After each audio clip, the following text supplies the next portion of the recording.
Okay, I'm back.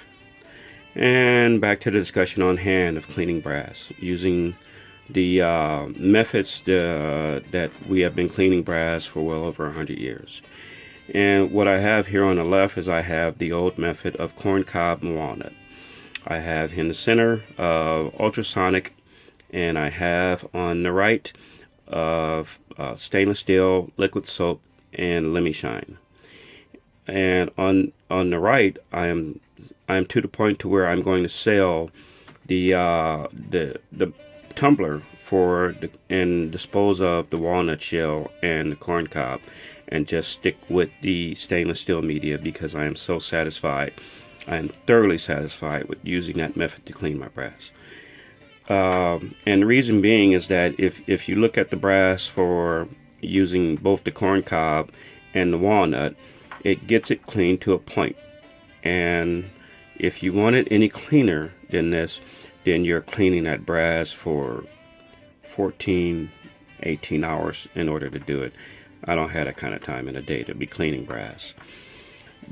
The length of time I use to clean this brass using the stainless steel water and liquid soap is 2.5 hours. The time I use for the ultrasonic cleaner, and the ultrasonic cleaner cleans at 6 minutes per cycle, and the water temperature gets up to about 120, 135 degrees. It gets pretty hot, and it does a really good job of cleaning your brass. But if I can get away from using the ultrasonic cleaner except to clean my firearms, I'll be satisfied with that. But the old method of using the corn cob and the walnut shells to clean your brass is out for me. It is totally out. As you can see, you still have residue in your cases from cleaning with the corn cob and walnut. And the one on the right is the best that you're going to get. That is the absolute best I've ever gotten using corn cob and walnut to clean my cases. The one on the left is typical. Very typical of what I would get cleaning brass using that.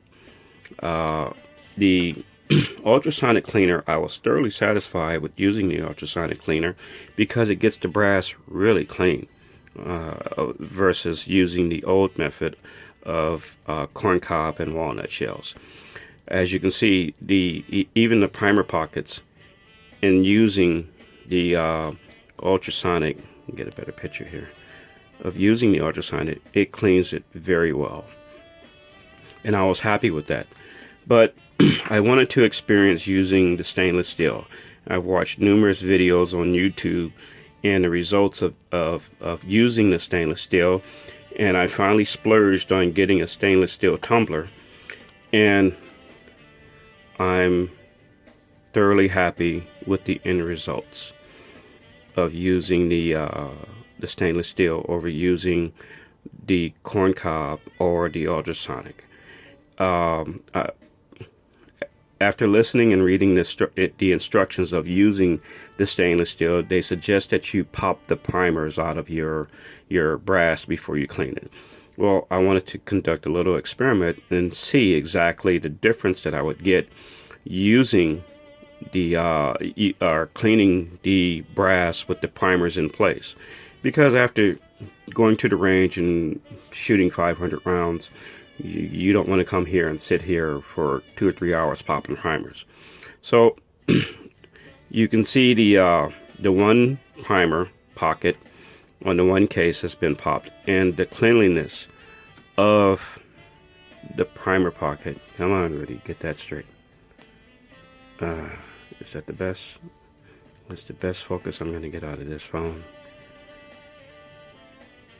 And that primer pocket is pretty clean. It is absolutely so much better than using the corn cob and walnut shells.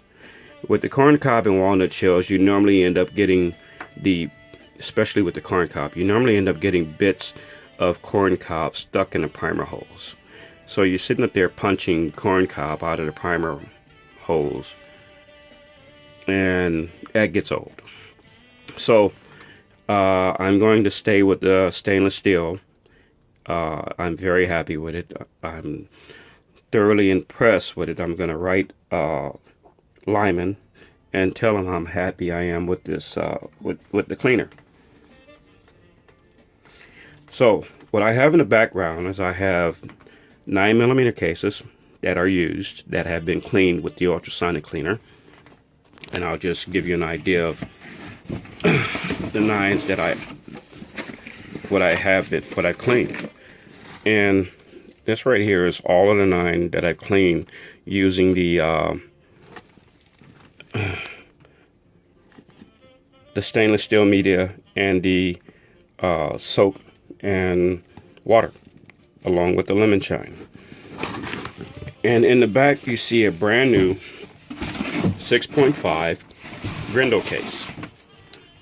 And I want to show you the difference between the new case and a used case, and the cleanliness of the two. Now, this is a brand new case. This case has never been fired. As you can see, you can look at the primer hole and you can see that it's never been fired. And if you look inside, see the shine inside that case of a rifle case, that it's never been fired. This is one of the 9s that I use, are cleaned with the stainless steel media and soap and lemon shine. And you can see the inside of that case is just great. It looks like a brand new case. Look at the primer pocket. There's no extra cleaning to the primer pocket that has to be done if you were to clean that primer pocket, but there's no extra work that you have to do. You just start reloading. You start popping the cases in the press and you just start reloading. You go. There's no waste of time. There's no extra work. There's no, oh, I got to clean this primer pocket before I go on. Now, I did do a little experiment on myself to get the results, or to get an idea of what a primer pocket would look like if I didn't pop the primer before cleaning it. Now, this is a particular case that I did not pop the primer, and this is the end results. Most of the residue in there is gone. Now, if I want, I can do one of two things. I can either clean it again with the stainless steel tumbler, or I can just say screw it and just pop a new primer in there and go. And at this particular rate, I would be satisfied with doing that.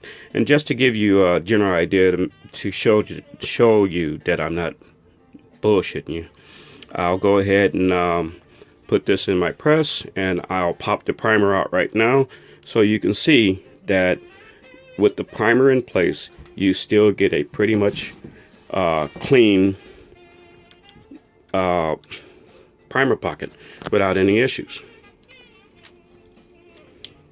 Come on, slide in there.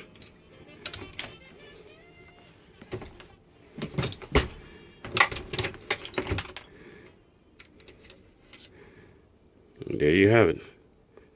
Just to show you. Oh, come on, light, work with me.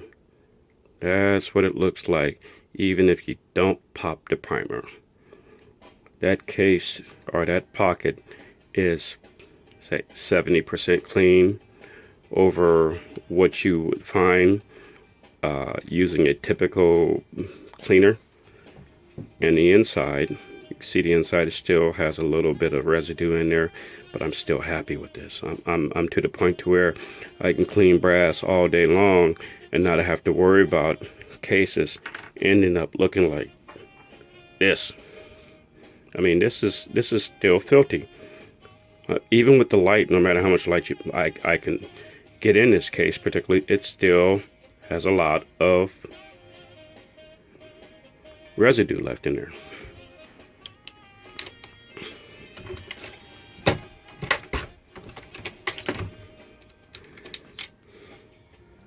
And the primer pocket. Look at that primer pocket. You would have to literally, if you want to, you would have to clean that primer pocket. And cleaning that primer pocket basically takes time. That takes time away from what you want to do. And what you want to do is you want to sit here and you want to reload, and you don't want to have to worry about that. That is the big difference between using the stainless steel media and using the walnut and corn cob. Now, my personal opinion, I'm stepping away from the walnut and corn cob because I can get essential room that I need in my shed to clean my brass and store more brass, where I have 5-gallon containers holding corn cob and walnut media takes up room. I can store more brass. I can get more equipment in here. I could get more powder in here versus being stuck with limited room because I have a small shed. But anyway, that's the end results, and I'm thoroughly happy with this. And as you can see, I have been reloading 45. It's just a good day. Hopefully I can get out to the range in the next couple of weeks and go out and have some fun and do some shooting. Anyway, enjoy the video. Let me know what you think. Like I said, if this works out for me, I'll keep doing this, and hopefully I can create my own YouTube channel where we can discuss things like reloading and shooting and guns. My gun knowledge is mediocre. It's not great, but then again, it's not poor. Anyway, thanks a lot. Have a good night.